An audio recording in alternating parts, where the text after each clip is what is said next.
বন্ধুরা, আজকে আমি যে রেসিপিটা নিয়ে চলে এসেছি সেটা বলবো কি বলতে বলতেই আমার জিভে জল চলে আসছে। দুর্দান্ত একটা রেসিপি, রেস্টুরেন্ট স্টাইল ভেজ ঝাল ফ্রেজি।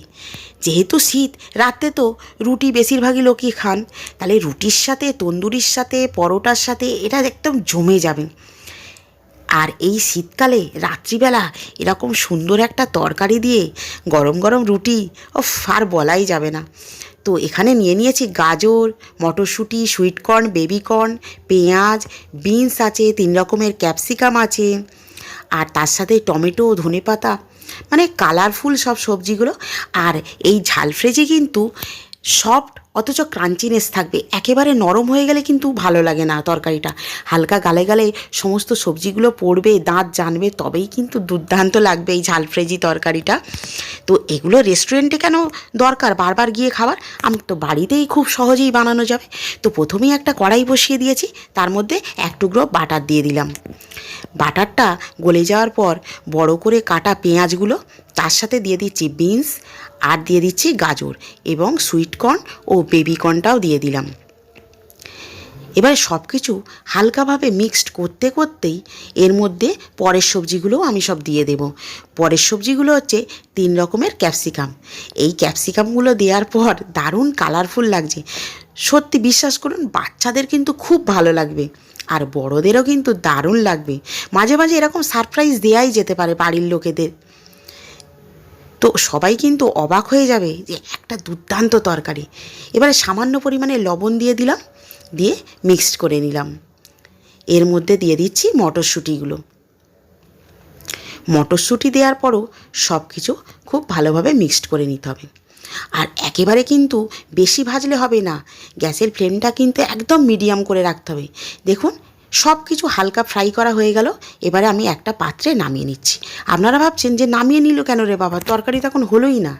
এরপর আছে আসল ব্যাপার। এবারে কড়ায় সাদা তেল দিয়ে দিলাম। এই তরকারিটা কিন্তু সাদা তেলেই দুর্দান্ত লাগবে। এর মধ্যে জিরে দিলাম, আর দিলাম 2টো কাঁচা লঙ্কা চিড়ে। হালকা গন্ধ বেরোতেই দিয়ে দিলাম কসুরি মেথি। কসুরি মেথিটাও হালকা নাড়াচাড়া করে নিলাম। নিয়ে দিয়ে দিচ্ছি গ্রেট করা রসুন আর গ্রেট করা আদা। গ্রেট করা রসুনটা ভেজে নিয়ে আদাটা দিয়ে দিলাম। দুটো নাড়াচাড়া করতে করতেই এর মধ্যে দিয়ে দিলাম হলুদ গুঁড়ো আর কাশ্মীরি লঙ্কার গুঁড়ো, তার সাথে ধনে গুঁড়ো। এবারে সামান্য পরিমাণে মিক্সড করে নিয়েই এর মধ্যে দিয়ে দিচ্ছি টমেটো কুচি।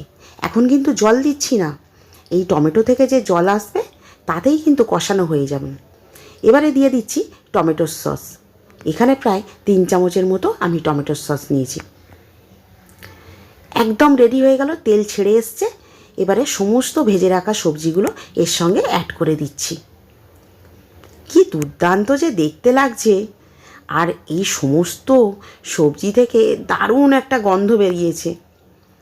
আর গ্যাসের ফ্লেম কিন্তু মিডিয়ামের থেকেও লো করে রেখেছি, কারণ এই রান্নাটা কম আঁচেই করতে হবে।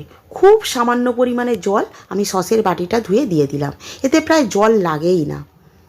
সব সবজি থেকে যে হালকা জল বেরোবে এতেই হয়ে যায়।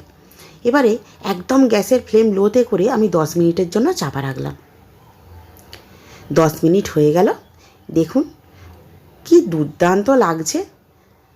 এবারে দিয়ে দিলাম 1/2 চামচ গরম মশলার গুঁড়ো, আর দিয়ে দিলাম ছোটো চামচের 1 চামচ গোলমরিচের গুঁড়ো, সাথে সাথে অল্প পরিমাণে ধনেপাতা কুচি। ব্যাস সব কিছু মিক্সড করে নিয়ে একদম রেডি হয়ে গেল রেস্টুরেন্ট স্টাইল ভেজ ঝাল ফ্রেজি। দুর্দান্ত রেসিপিটা প্লিজ বাড়িতে বানাবেন।